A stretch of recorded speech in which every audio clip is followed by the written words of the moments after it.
We've been reporting this morning the extremely tight race for governor of Arizona between Democrat Katie Hobbs and Kari Lake has gone to Katie Hobbs. Although a recount does remain a possibility, it is unlikely given the vote differential right now between the two candidates. Just under 20,000 with 98% of the vote in. Took a week, but right now it looks like Katie Hobbs is the winner in Arizona. Joining us for more on this, Arizona State Senator Michelle Ugenti-Rita with us this morning. So nice to have you on, Senator. Take us through what is going on in the state of Arizona. It took 7 days to get this result. Kari Lake has not conceded anything. I wouldn't expect her to concede. She tweeted out this morning, Arizonans know BS when they see it. What's going on out there? Well, there's a couple things at play. One, you have, again, another example of elections run in Arizona that have not met people's expectations. They've been a disaster. I would even call them another debacle, but this is nothing new.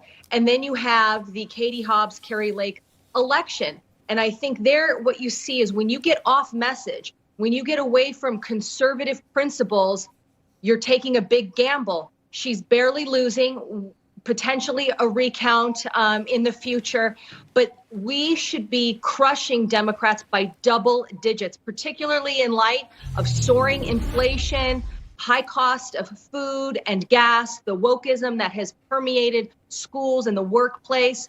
This was an opportunity for Republicans. Unfortunately, in Arizona, we did not meet that challenge, but that doesn't get the Board of Supervisors off the hook. They ran a terrible election. Yeah, they did again. They did it in 2020. An election day. Look, we were reporting on this live. There were issues with the tabulating machines. People were unable to actually put their vote into the machine. You were running out of ink with machines. It's just like stuff that doesn't happen anywhere else, and it's always Arizona and Nevada. The other issue that I have with this race, and I've had this since day one, Katie Hobbs is Secretary of State. Meaning she's in charge of counting the votes in her own race. She never recused herself from that process. Why is that not a bigger deal?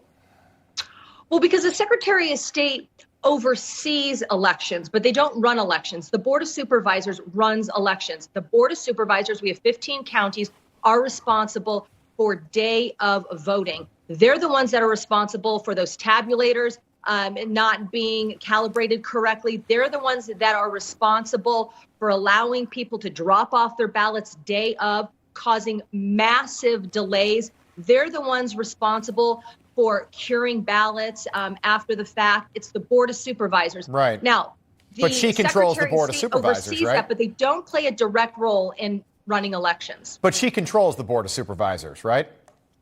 Well, she has her bully pulpit. That office has the potential to influence the Board of Supervisors, but they have no constitutional or statutory authority to direct the Board of Supervisors to do anything. So you see, Senator, outside, and I'm not saying that everyone who voted on Election Day or before Election Day, I'm not saying those votes aren't being counted, and this is not the result. I don't think we're there. But the problem is the longer that it takes, 7 days, we've still got 13 House races across the country that haven't been called, that people just lose faith in the electoral process the longer it takes. And Arizona and Nevada are ground zero for this. And I just think it opens the door for hijinks and questions. And that is a problem in this country right now. You're 100% right. The delay is absolutely unacceptable. It breeds confusion. People start to become very skeptical. They often start to question whether things are run properly, if people really know what the law is, and if it's being followed, if people are cutting corners, is there incompetency, laziness?